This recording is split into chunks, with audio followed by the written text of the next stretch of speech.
Hello friends, જય શ્રી કૃષ્ણ બધાને. મારી ચેનલ પર તમારા બધાનું ફરીવાર સ્વાગત છે. ઘણી વખત એવું થાય કે આપણે વિચાર્યું કંઈક હોય અને બનાવીએ કંઈક બીજું જ. તો મારી સાથે પણ એવું જ થયું હતું.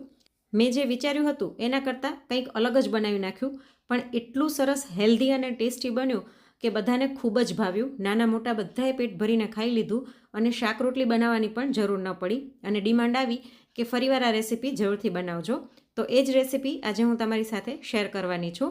આજની રેસીપી જો પસંદ આવે તો લાઇક શેર જરૂરથી કરજો, અને જો ચેનલ પર પહેલી વખત આવતા હોય તો ચેનલને સબસ્ક્રાઈબ જરૂરથી કરી નાખજો. તો ચલો રેસીપીની શરૂઆત કરી દઈએ. હવે મેં સાંજે ખીચડી પલાળીને રાખી હતી. 1 વાટકી જેટલી ખીચડીને મેં પલાળી રાખી હતી. હંમેશા હું ખીચડીને લગભગ 1.5-2 કલાક પહેલાં પલાળી દેતી હોઉં છું, એટલે ખીચડી એકદમ સરસ એકરસ થાય અને મીઠી લાગે અને જલ્દી ચડી પણ જાય. તો અહીં મેં ખીચડીમાં ચોખા અને દાળ સરખા પ્રમાણમાં લીધેલા હતા.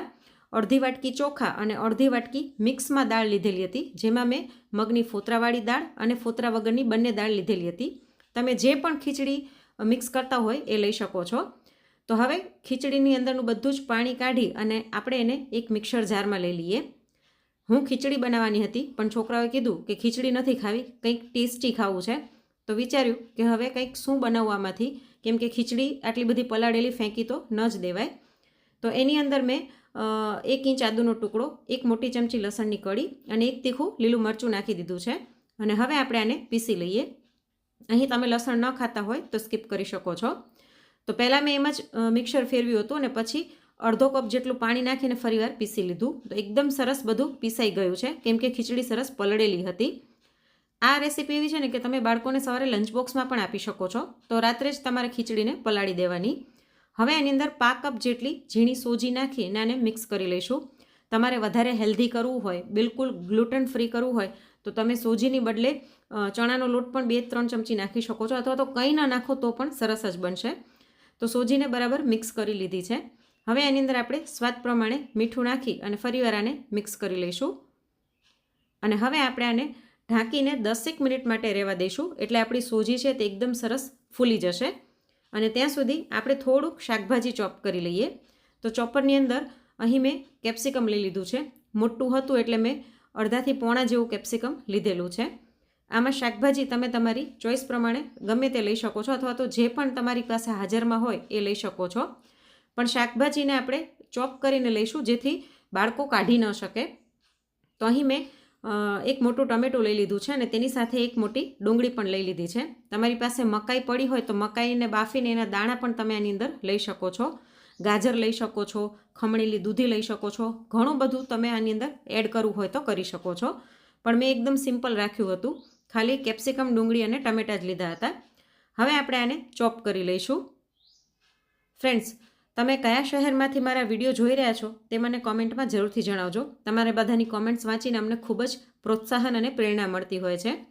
તો જો આપણું શાકભાજી એકદમ સરસ ફાઇન ચોપ થઈ ગયું છે, આવું જ આપણે આનું ટેક્સચર જોઈએ. હવે આપણે જે ખીરું રાખ્યું હતું રેસ્ટ થવા માટે એને ચેક કરી લઈએ. મેં આની અંદર મીઠા સિવાય કંઈ જ બીજા મસાલા નહોતા નાખ્યા, પણ તમે ઈચ્છો તો હળદર, લાલ મરચું, આમચૂર પાવડર ઘણું બધું એડ કરી શકો છો.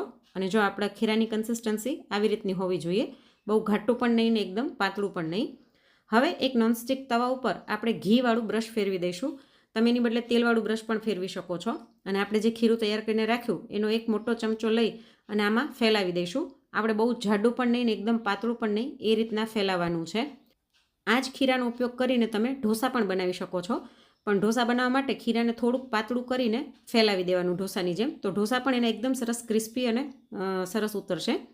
હવે આપણે જે શાકભાજી ફાઇન ચોપ કરીને રાખ્યું હતું ને તે આની ઉપર નાખી દઈએ અને હાથેથી દબાવી દઈશું, એટલે શાકભાજી નીકળે નહીં. તમે આ બધું જ શાકભાજી ખીરાની અંદર નાખી ઈનો નાખીને મસાલા ઇડલી પણ બનાવી શકો છો.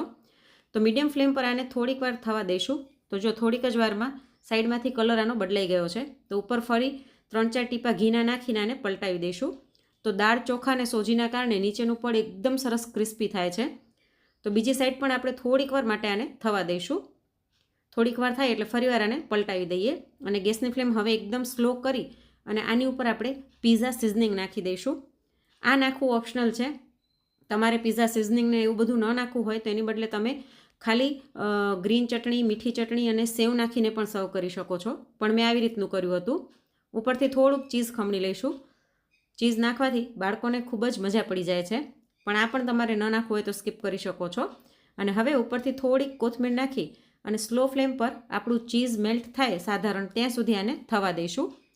તો લગભગ એકાદ મિનિટમાં જુઓ ચીઝ પણ સરસ મેલ્ટ થઈ ગયું છે. તો આને તમે મસાલા ઉત્તપમ કહો કે હેલ્ધી પીઝા કહો, જે પણ નામ દેવું હોય તે દઈ શકો છો, પણ ખાવામાં ખૂબ જ ટેસ્ટી લાગ્યું હતું. ખીચડી કરતાં વધારે હેલ્ધી અને કંઈક ટેસ્ટી ખાવા મળી ગયું. બધાને ખૂબ જ ભાવ્યું અને ડિમાન્ડ આવી કે ફરીવાર પણ આ રેસીપી જરૂરથી બનાવજો. અને હવે હું તમને બતાવું કે આ કેટલું સરસ ક્રિસ્પી બને છે. ઉપરથી મેં થોડુંક ટોમેટો કેચઅપ નાખ્યું છે.